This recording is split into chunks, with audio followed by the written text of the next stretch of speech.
The focus has changed since after 2019. We decided that our emphasis was going to be on winning medals as opposed to number of people who are at the games or the meet or the championships. And so the people who we have qualified and their performances and what we think their performances can be, I think we're in a good spot, both Jamaicans and otherwise. And you know, I think we had a good championship. So you have disappointments. I mean, what happened to Rasheen in the 400 is one. But I think overall we had the performances that we expected. Well, if I speak for the MVP group of the athletes and everybody, the reaction around here when Janique Brown finished third was as if she had broken the world record. Everybody, I think, knows that she has been out of the sport essentially since 2019. She has tried to compete, but she was having problems, and then last year she started to train with us, but then stopped because she was having more problems, and then so this year she started again in September, but stopped again, problems again. But I think in sometime in maybe November, she came back and decided and told me that, okay, this is it. She's going to really make an effort. And I said, look, you don't expect much because you have been away. Right now you're very weak and you have almost no fitness and so on. But she essentially started at the ground floor level. She was very slow. I don't know if she could run 13 seconds. I mean, she had decent hurling technique, but she had almost no speed. But over the last 6 months, she has progressed rapidly, and you know, even though she didn't run many races, I mean, I believe that she ran one race before the championships.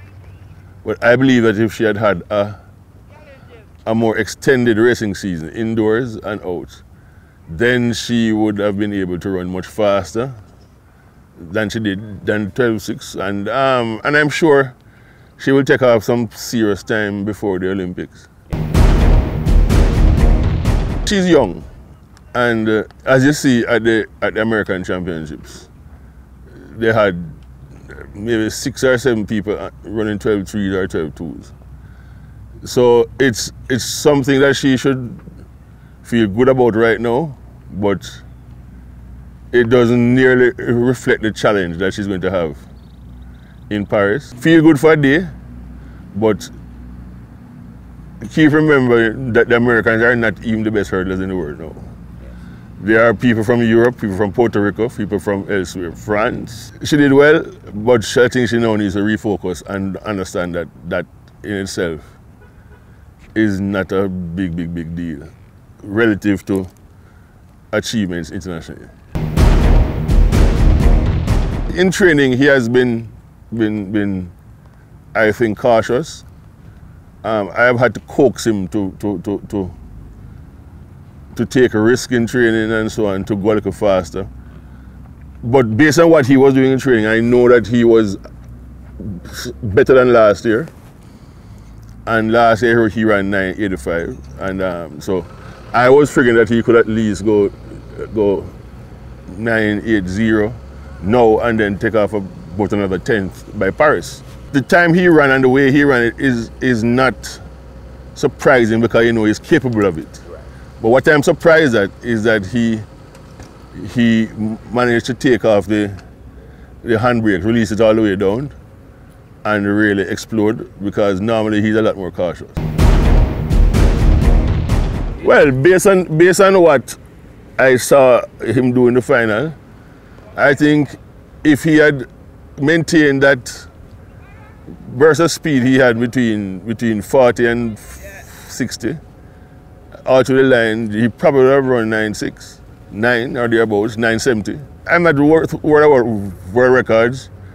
Right now for him and his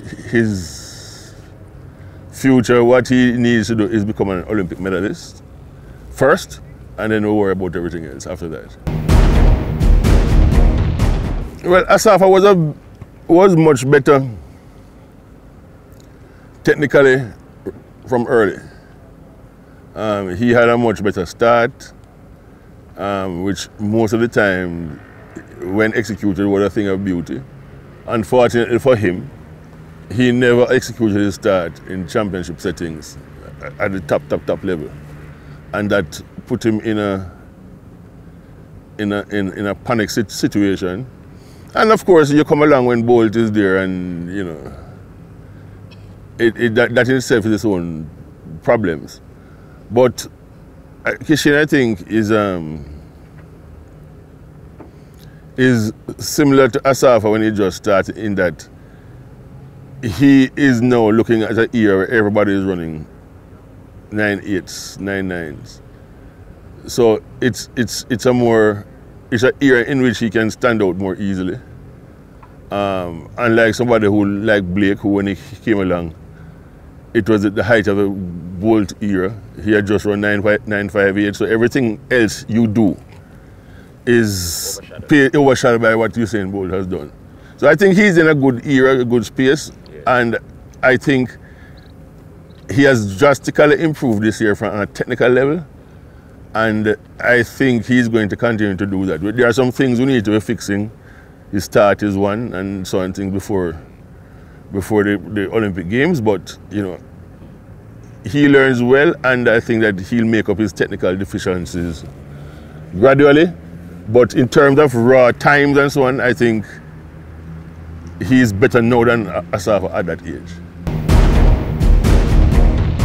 Almost everybody we have had in MVP has managed to last a long time, because we don't just hope he avoids injuries, we take steps to make sure that if he gets injured, we can correct the situation, and we run our training in such a way that, you know, the athlete is the boss of whether or not he or she can continue. And you always tell them, you make sure that at any signs of stress, you report it to somebody.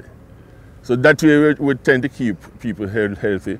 I mean, I'm sure under most of the courses, Kishane would have been running a long time ago. Last year, year before.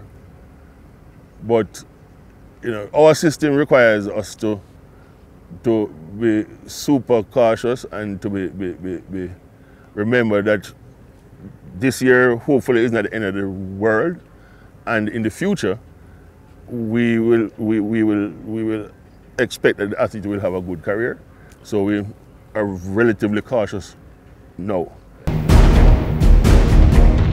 Like most of the things that the J3 has done, Mr. Gale, as good a man as he is, he has left it all in the hands of David Riley to make these technical decisions. Mr. Riley doesn't know what he's talking about or doing. This 4x4 attempt was comical. I could tell long before that it's not going to work. Because to expect the people who qualified for the 400 to run a 4x4, they're not going to do it.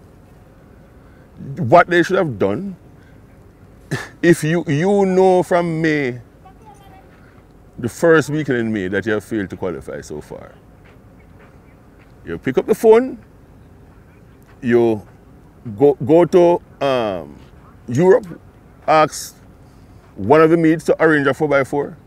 The national teams in Europe wouldn't mind running, or if not, they put together some other people. You choose a very fast track and you go run. It is not rocket science, but these guys make it seem as if nobody else in the world has ever done this. And that is the problem. They are relying on people who don't know the customs, the practices, the tricks, the procedures, nothing. And they don't ask questions. I told Mr. Gale on last week, Thursday or Friday, I said, Mr. Gale, look here. This thing you're doing with the 400 is rubbish. First of all, the team does not stand much of a medal chance. Secondly, when you allow the 400 people to run only 2 rounds, you're going to choose the wrong quarter milers. Because those quarter milers are not necessarily going to stand up in a situation where they go to the World Championships and they have to run 44 or 45 every round. Right? You need 3 rounds to get your quarter milers to make sure you get the best ones.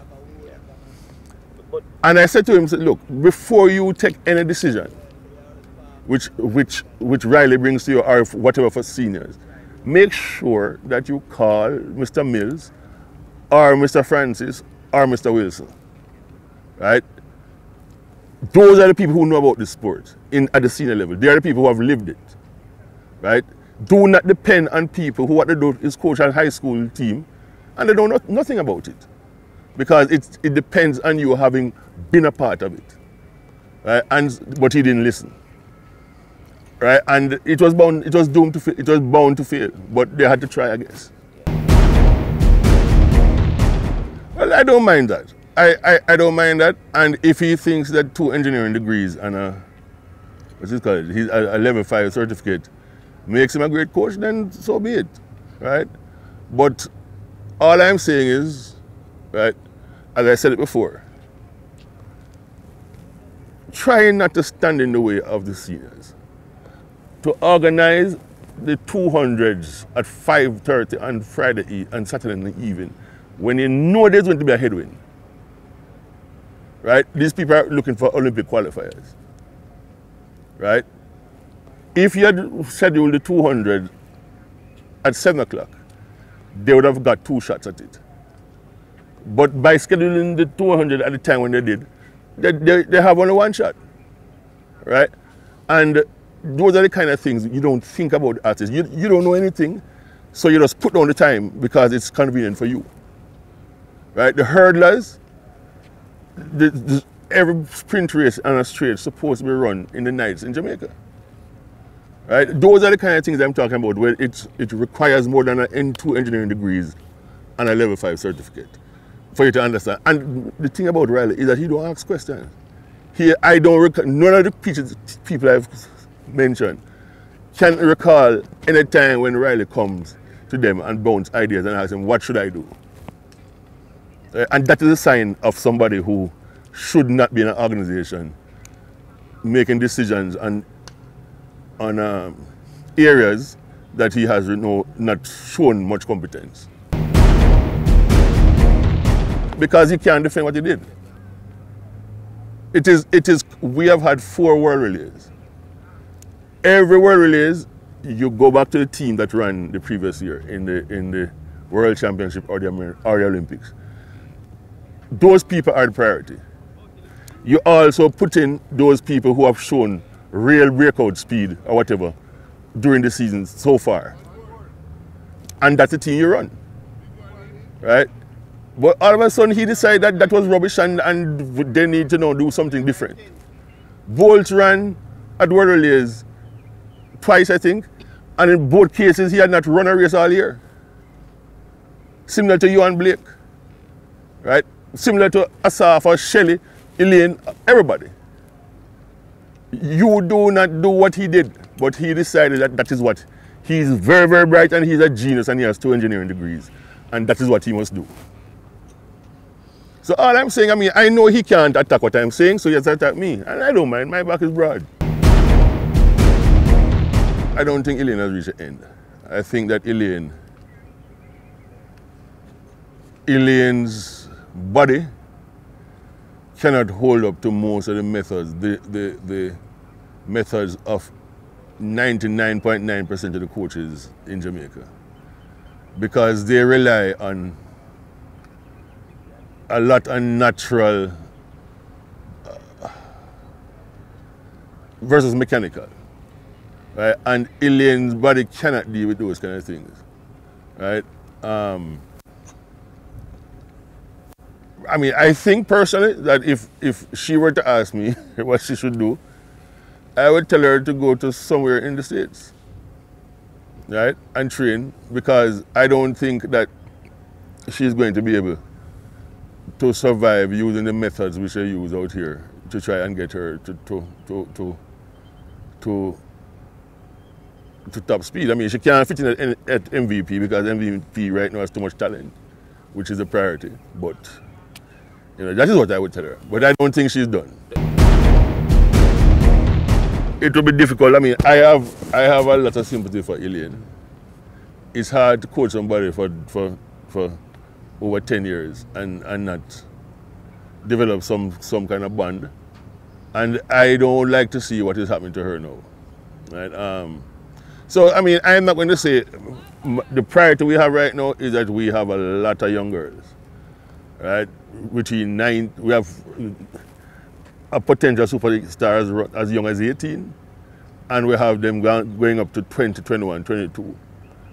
And so those are the priority we have right now, along with the older ones. Right? So I don't know if it is possible for us to bring in somebody of that stature, but as I said, I would certainly suggest to her what she should do. So the answer is no, you would take her back? We will never say no, but it will be difficult to see it happening at the moment. Which is a better answer than what I gave you last time. Sure. You're getting there. Probably if we ask you next year, next year we ask you, she's probably over there already. Coach, thank you so much. Yeah.